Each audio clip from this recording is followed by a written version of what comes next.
Say welcome, everybody. This is FSHD University. We meet every month, usually on the third Thursday at 1:00 p.m. But today, to accommodate Dr. McNiff's schedule, we moved it to the fourth Thursday. But next month, we'll be back on the third Thursday. So this is your center for learning about many aspects of FSHD.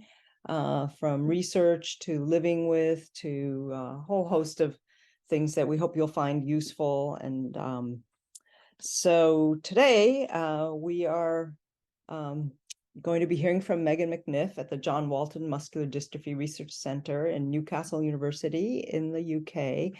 It is a world-leading center for muscular dystrophy research, and is also the home base for the UK FSHD registry, and now part of also the UK network of clinical sites that will be participating in varieties of FSHD research and future clinical trials. So I'll let Megan tell you more of the background about the FSHD European Patient Survey. But it's really interesting because the FSHD Society has always been a global organization, but because we were started in the US, kind of naturally, we've had a US-centric focus for many years, but we've funded quite a bit of research in Europe, and now we're building very strong relationships with the European patient communities. And that's really essential because in a rare disease, every patient matters, every patient's story matters. And so by including the European communities and hearing from them, we're just expanding the volume, putting up the volume on the sound of patients' voices. So with that, I will turn things over to Megan McNiff. Thank you so much for that introduction. I don't think I can share my screen until you close this off. So thanks so much for inviting me to give a talk today. I didn't realize you had moved things around for me, so thanks very much for being so accommodating. So as June said, I'm Megan. I'm a research associate that works at the John Walton Muscular Dystrophy Research Centre at Newcastle University over in the UK. And I'm going to give you a talk today for about 20 minutes about a survey that we did in Europe to understand people with FSHD's experiences and their preferences towards clinical trials. So as I said, I'm from Newcastle upon Tyne, which is in the northeast of England. I work at the John Walton Centre, and this is a large neuromuscular research centre that's joint between the university and also the NHS, so our local hospitals. And we have 4 strands of activity in the John Walton Centre. So these are diagnostics and clinical care, clinical research, so we run clinical trials at our centre, basic research, that's the more scientific lab-based sort of stuff, and strategic partnerships and networking, which is the strand that I'm in. So we're actively making partnerships with patient organisations, regulators and industry, and this helps us translate our research into clinical research and care. So the study that I'm going to talk to you about today was done in partnership with a patient organisation called FSHD Europe. And that's a really large patient organisation spanning across all the different European countries and different European patient organisations. They wanted to do a study to understand what the patient community wanted out of future clinical trials. So we have worked in partnership with them to do this study. So the US in general is slightly further ahead when it comes to trials, but we're starting to get more FSHD trials over here in Europe. And there have been some barriers to clinical trial recruitment. So the information about patient cohorts in Europe is really widely dispersed and varies between countries. And affected individuals have limited mobility, meaning that travel can be challenging, and especially when this study was designed was, I think, around 2020, 2021. So we had all the COVID restrictions and everything, adding like an extra layer of complications. Also, stakeholders are increasingly seeking input to understand the patient perspective and what the patient wants from different therapies so that they can design trials to make sure that it's easy for patients to take part. So in order to capture all of this information, we conducted a large survey to understand the preferences of patients towards clinical trials and what might encourage them to participate in the future. So if you haven't heard this phrase before, a patient preference study is what we would call the study that I did. So patient preferences can be described as treatment attributes or features that matter the most to patients. And these studies evaluate the relative importance of those attributes or trade-offs that patients might be willing to make to inform future therapies. So it's sort of a benefit risk analysis. So what benefits does a patient want and what risks might they be willing to take in order to get those benefits? Studies such as these have been shown to improve treatment satisfaction and help improve compliance for patients on trials, which kind of makes sense. If the patients are more invested in a particular therapy, they're going to take more care with it. It can also help inform decision makers of the unmet needs of patients and the value of upcoming treatments that they're hoping to design. And it can also help inform meaningful clinical trial endpoints and help inform the decision-making process throughout the whole development of new therapies.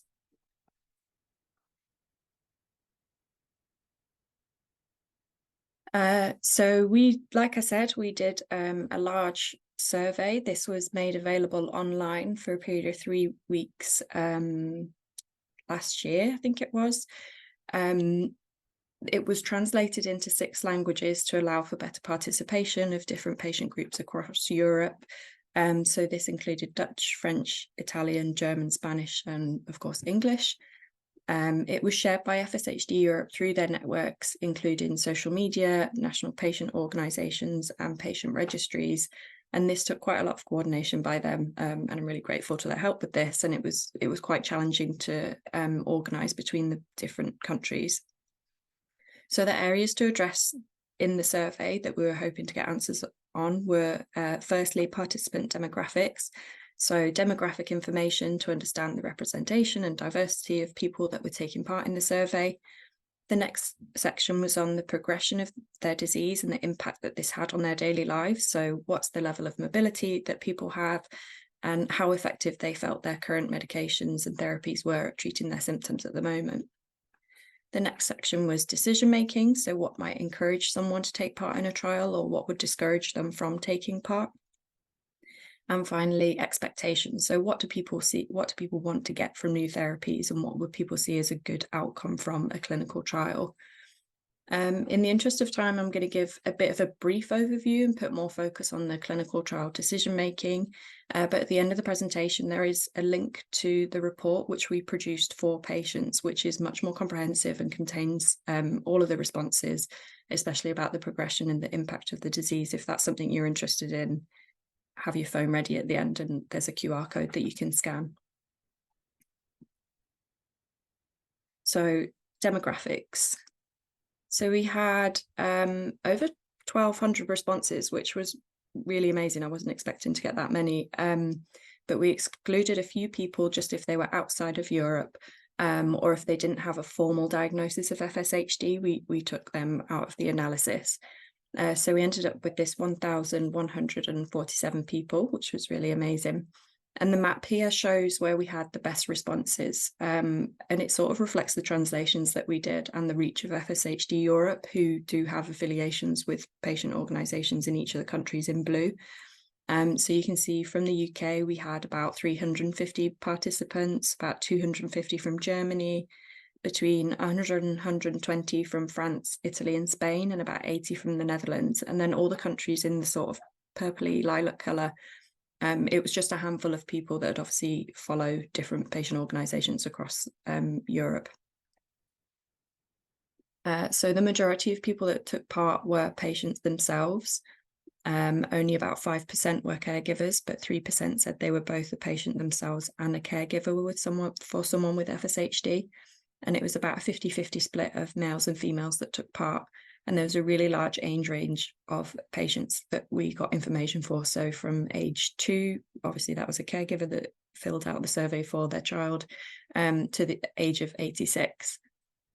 The largest proportion of patients had an FSHD type 1 diagnosis, with a much smaller percentage having an FSHD type 2, which is quite typical.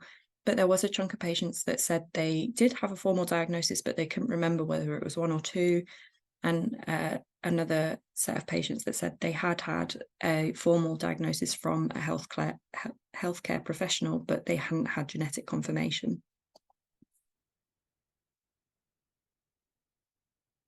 So moving on, I've put a few things about the progression and impact. So these graphs are looking at the age of onset of symptoms and the diagnosis of FSHD. So if you look at this graph on the left, the majority of participants experience their first symptom in the second decade of life, so that 11 to 20 age range.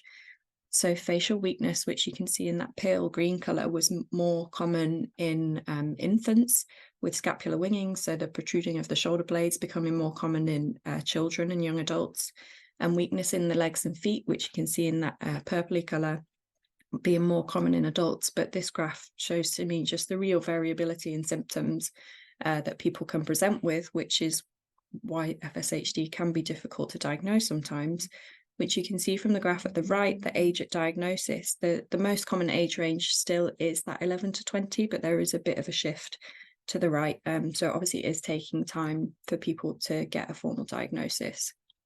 So when we looked at those numbers specifically, on average from all of our participants, it was about 8 years between them recognising their first symptom, maybe going to see their local doctor, get referred to a specialist, get the confirmation. It was about 8 years, which is a long time, really, for patients. And there was a real inequality in the time to diagnosis across the different European countries. So I looked specifically at the ones we had quite a lot of responses for. Italy seemed to have the best time, which was about 5 years, which is still a fair amount of time, up to the Netherlands, which was about 10 years.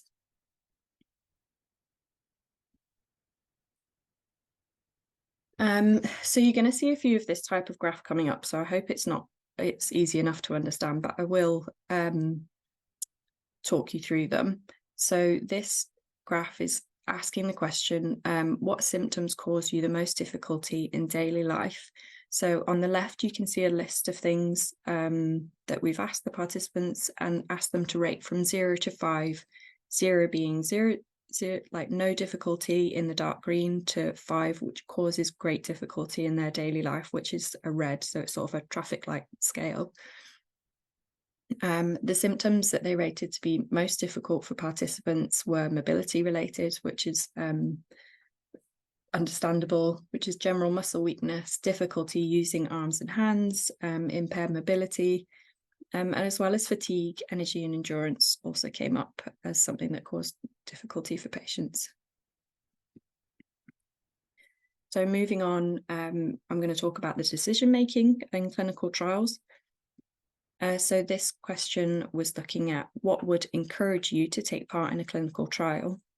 So again, we've got this sort of traffic light symptom colour scale from 0, not encouraging at all, to the dark green, most encouraging. Not surprisingly, having access to the investigational therapy in the trial and to the trial results were the most encouraging factors for participants. And this was followed by benefits for the FSHD community. And for each of the questions in the survey, there was an other response where people could type out their own answer if what we put didn't capture their feelings. And in this, we got a lot of altruistic reasons, such as helping future generations, helping scientific research, raising awareness of FSHD, which really shows the generosity of patients, I think. When looking more specifically at what clinical trial procedures that people might be willing to take part in if they took part in a clinical trial, the only one that seemed to have some hesitation, if you can see in this graph on the right, was the muscle biopsy, where less than half the people said that they'd be willing to have a muscle biopsy. However, when we asked those people that said yes, if you were willing to have one, how many would you be willing to have? The majority said 2 or more. But I would say from the free text responses on this question, it showed that people might be more willing to have a biopsy if they knew they would have adequate anaesthetic or sedation during the procedure, or if they were explained why a muscle biopsy was really necessary compared to any other sort of procedure. So what this shows to me is that clear communication and education is really needed to get the most out of participants and to make sure that the person that's taking part is really comfortable with what's going on and throughout the trial. I think it's in everyone's interest, really. So looking at this graph, is factors discouraging clinical trial participation. So we said what would discourage you from taking part. So again, we've got this traffic light system of 0 to not discouraging at all, to red, most discouraging, and all of the factors on the left. So fear of side effects was found to be pretty discouraging, but also travel-related issues such as the location of the trial site and lack of transportation to get to the site were also highlighted. And again, in the other responses, the lack of clear communication and support throughout the trial were highlighted as something that they find discouraging, would discourage them from taking part in a trial.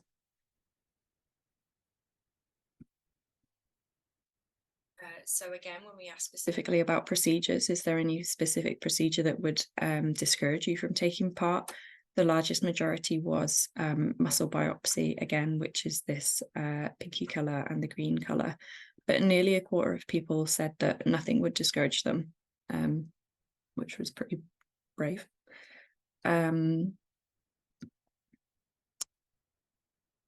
Moving on, before in that graph, factors that would discourage them, obviously travel, location of the site was highlighted as something that would discourage people.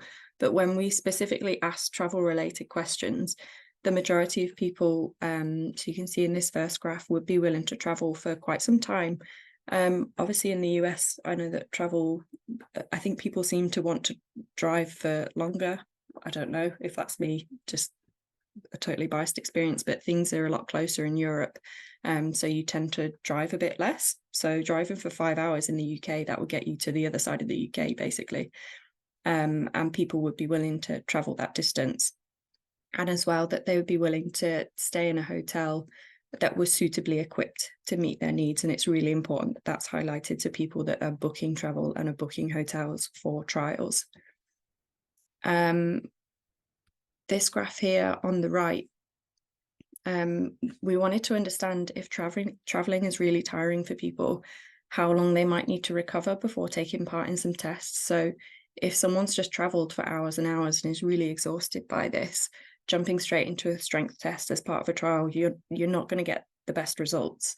But surprisingly, over a third of people said that they would prefer to arrive the night before and then have a sleep and do the tests in the morning. And this really needs to be taken into account of what patients you are getting to take part in your trials. You should plan accordingly around them and I think adequate help in organising travel, reimbursement of travel costs, as well as even the possibility to be seen by a local team or remote telehealth video calls, stuff like that really can help people and encourage greater participation in trials. So moving on to expectations. So the symptoms that participants indicated they would like to be targeted first in a new therapy sort of reflect what we saw that they said earlier on in my presentation, where they said caused the most difficulty in daily life. So impaired mobility, general muscle weakness, fatigue, and energy were highlighted as stuff that should be targeted in new therapies. And a lot of focus on research at the moment for FSHD is on muscle weakness and the genetics behind FSHD, which is really important, and rightly so. That should be where it's focused. But I think fatigue scores quite highly as a burden for patients throughout this study and does need a bit of attention to help improve the quality of life for people while we're researching all these muscular effects. So the most important outcome of a new therapy for participants would be to stop the progression of the disease or even the possibility of regaining strength and improve mobility, which is again a bit of a theme throughout this study.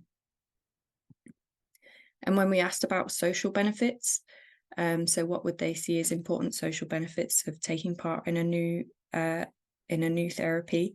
Increased independence and participation in sports and hobbies scored really highly. And this was really highlighted in the other section as well. So people said, you know, being able to go out for a walk with my friends or helping look after my kids or my grandkids, as well as generally being more active. And again, improved mood and energy were also highlighted as important things to consider when designing new therapies for FSHD. So a summary of this study, if I wanted to put it into a sentence, I'd say this survey provided an opportunity to understand patient preferences from a really broad range across the FSHD community in Europe. So we had a range of different disabilities, from mild, moderate and severely affected patients. You know, we had some patients that had no symptoms at all and weren't taking any medications, to some that were really, really severely affected.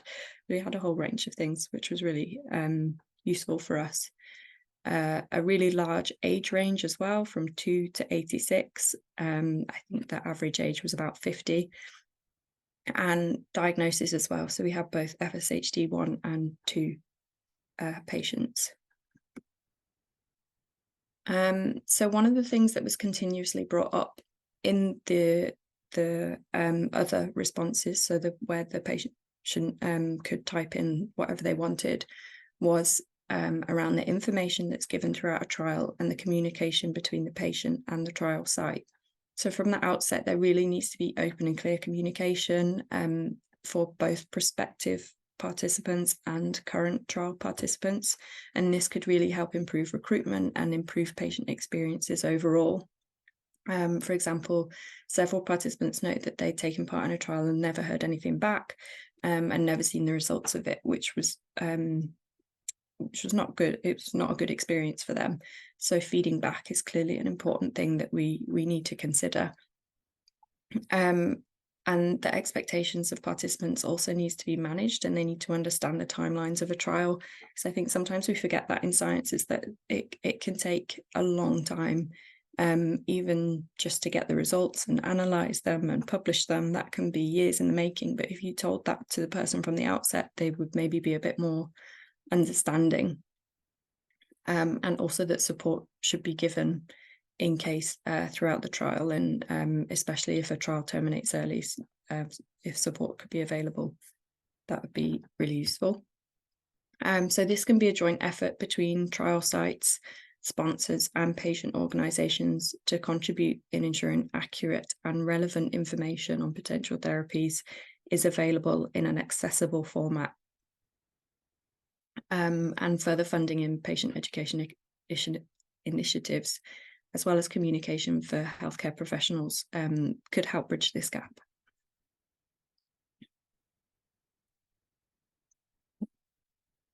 Sorry, I've gone too far. Right, conclusions. So summing up everything that I've said in the past 20-ish minutes, open and clear communication is really, really important and will help improve participant experiences. Mobility and muscle strength are clearly really important to patients and should be considered when designing therapies, as well as meaningful endpoints for clinical trials. And travel with neuromuscular diseases can be really challenging and should be accounted for when planning clinical trials. And like I said at the start, we have produced a lay report that has a much more comprehensive overview of this study if you want to scan this thing, or you can find the link at fshd-europe.info/lay-report.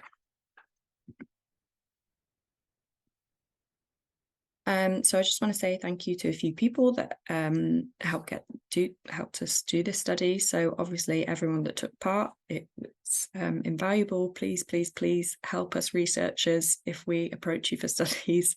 It's really, really valuable in getting the patient voice into research. We're obviously also grateful to all of our advisory committee members. We had a few clinicians, physio, patient representatives that helped us design this survey, and all the patient organisations especially FSHD Europe, for helping disseminate the survey and getting as many responses as we did. And there's a whole load of logos at the bottom that you can see that helped us do that.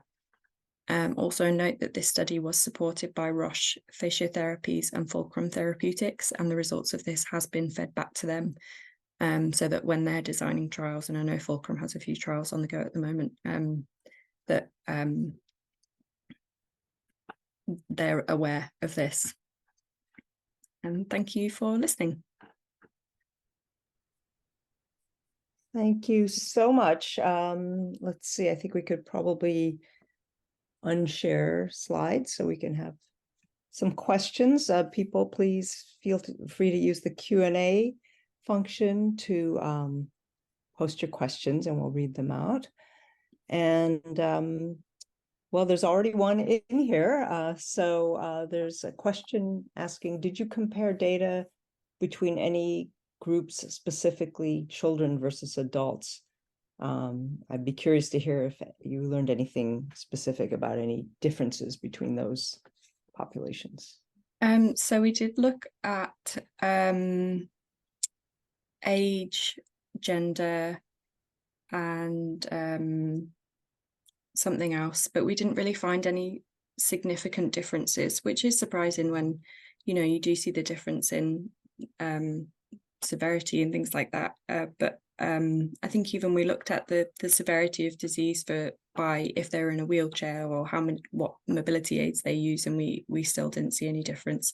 But I think it's just generally people can see where the disease is going, and they understand what they think is important needs to be done. Seems to be a general consensus that it is muscle and fatigue. Interesting. One of the things that jumped out a little bit to me when you showed the age distribution of what people reported as their age of onset of earliest symptoms, and then the gaps in diagnostic delay. It was interesting because normally, I mean, in the literature, it's thought that maybe between 5 to 10% of people manifest symptoms before the age of 10, but it seemed like it's a significantly higher percentage than that if you go by self-report. So I'm just wondering if there are thoughts around how do you increase the rate of, increase earlier diagnosis. And you saw differences between countries. So are there any lessons that can be drawn from why some places might have a higher, a shorter diagnostic journey and others have a longer one? Yeah. It's a difficult question, and it's one that we've talked about again and again from this study. I think it needs to really be fed back to those specific countries. I can't comment on how other countries work in their diagnostic rates. I'm not a clinician, so I'm not sure, but it is interesting, and I think it's just one of those things with rare disease, and one of those things with such a variable disease as well. It can be variable even within the same family in FSHD, which I think makes it really tricky. So I don't think we're ever going to get rid of the gap, but I think everything that we can do in raising awareness and things like that will help in reducing it. And it's really important for patients as well to get that diagnosis. Great, thank you. I think the Netherlands was particularly surprising to me because they have such a strong FSHD research and that's where clinical FSHD care is based. I sometimes wonder if, because it's familial, if people have it in their family, maybe they don't bother to get the clinical diagnosis, and so maybe that's a factor. It's interesting. I mean, if your symptoms are mild, then they could maybe think it's something else, or it can take quite a while to get to such a specific diagnosis. So yeah.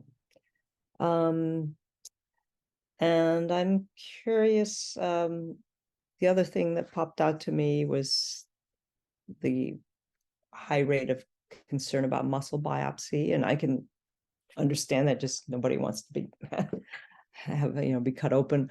But I'm wondering if is my muscle biopsy still part of a diagnostic workup, or do you think many people have a history of having had one in the past? Is that something that contributes to the high? Yeah, that's what we saw in a lot of the free text responses. It would be people would say, "Oh, I've had one before. Can you just use that?" And that's not how, unfortunately, how science works. Once someone takes it, it belongs to that center, or they might not have consented you for a different. It would be a whole different type of ethics to use that biopsy in a trial. And a trial might be looking for something specific, so they need to use that. Another thing that came up as well in the free text responses that people were saying, I've not got much muscle left. I don't want you taking it if you don't have to.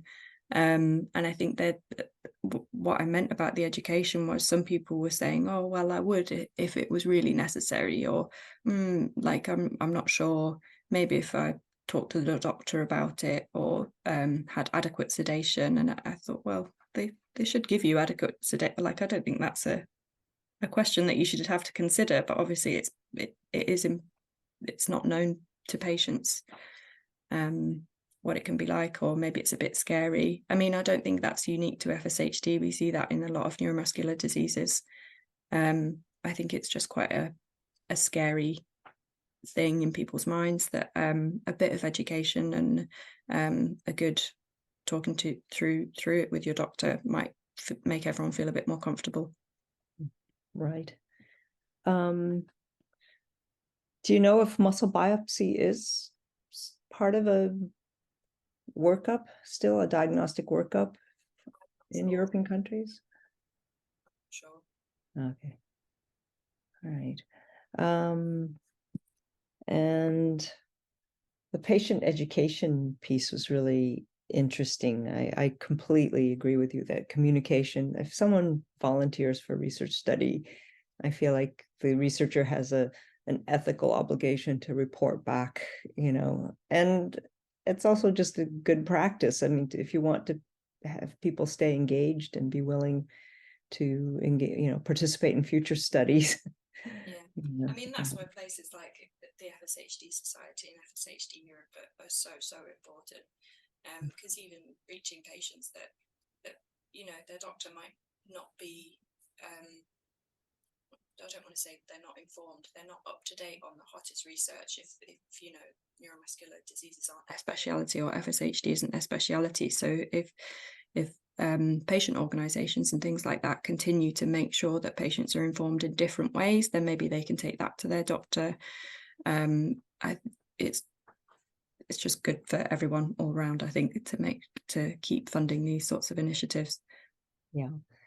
No, and I think it's a very important role for the patient advocacy groups to play, and even more so now that there's so much activity and yeah, definitely space. So that's something we mutually support each other with FSHD Europe, and if there are researchers out there listening, really look at the advocacy organizations as your partners, and we know that you are up to here writing grants and writing papers and doing the research, and you may not have time to think about, I've got to organize a webinar, I've got to have a little patient conference, but the advocacy group, it can really be your partner. I mean, we are more than happy. We love it when researchers come to us and say, can you help us, get the word out and help us talk to the patients about what this study has found and so on. So yeah, absolutely. And I mean, message received from this study, that's why we got the lay report out as soon as possible, just because we could be like, look, we're listening. Yeah. Please go ahead and read what you can and come back to us with any questions. Yeah, absolutely. And let's see, I'm curious, what are some ways in which this data will be used for anything, study design, for future research, for policy? Well, different pharmaceutical companies, they're now required to start involving the patient voice. So studies like this will be used in that way for them to say, look, we're listening, we're going to change our trials in the best way we can, we'll try and put on more give more funding for educational purposes. So we fed all of this back to our funders as well, and I've taken it to the FSHD Society Conference, and I'm taking it to WMS as well, the World Muscle Society Conference. So really we can get the word out as much as possible to different stakeholders and to different pharmaceutical companies to say, this is what patients want. Can you change your study design in any way? And I know that Fulcrum and Roche are particularly, they're using this research, which is really great. It feels to me like that there's been a big paradigm shift in how, in that collaboration between patients and pharmaceutical companies. But I also sometimes think like we're still in the middle of it. There's sometimes companies that just totally are ignoring patient voice or only engage patient communities very late and so on. Is that your observation too, or do you think there's a I think it's getting better. I know what you mean. I think there's more of a requirement for it now, and a lot of, even when we're applying for grants for different research activities, it will ask specifically, how are you including patient involvement, or how are you feeding this back to the patient community? So it is something that we're definitely starting to think about more and more, but we are still butting heads with some people a bit, I think, because they say, oh well, you know, it's just the patient's opinion, like it's not scientifically researched, so that's why we need studies like this to say, look, this is evidence, we've got over 1,000 people here saying the same thing. It's not just an opinion, it's you need to be considering this. And it's really so important for the ultimate success of future trials. Absolutely. Well, even just to make it more comfortable for patients. I mean, I don't think it's that much to provide educational materials or a bit more time from a clinician to reassure a patient. I don't think it really affects the outcome of trials from industry's perspective. I think it just makes it a bit better for everyone. Right.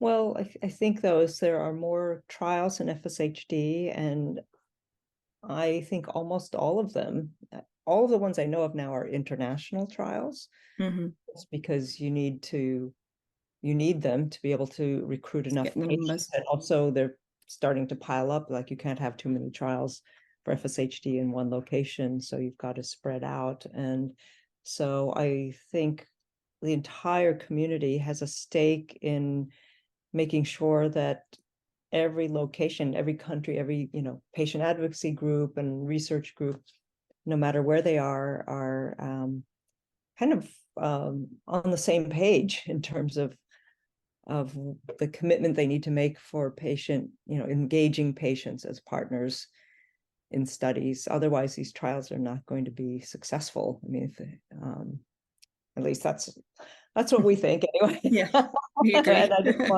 I just want our listeners out there, they may be from one place or another thinking, well, if I'm in the US, why is it important to know about what's going on in Europe or in Canada? It's because they are all linked together. They're all dependent on one another for the ultimate success of these trials.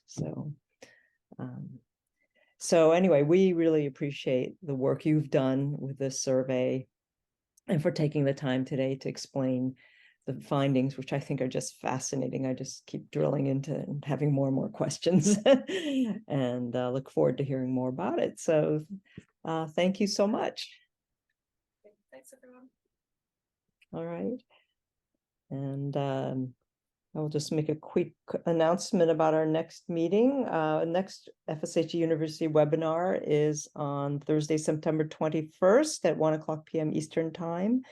And it is about physical therapy for shoulder issues in children. So those of you who are parents out there or have young relatives, this is going to be given by Maaike Pelsma, who's a very experienced child physical therapist from the Netherlands. And not only is she talking about these shoulder issues that can arise and how to address them with physical therapy, but as you know, with children, it can be hard to get them to do the exercises. So they've come up with very clever ways to keep kids motivated and doing their exercises. And oh, let's see. Oh, there are a couple questions that have come up. I don't know, Megan, are you still on? I just got 2 more questions.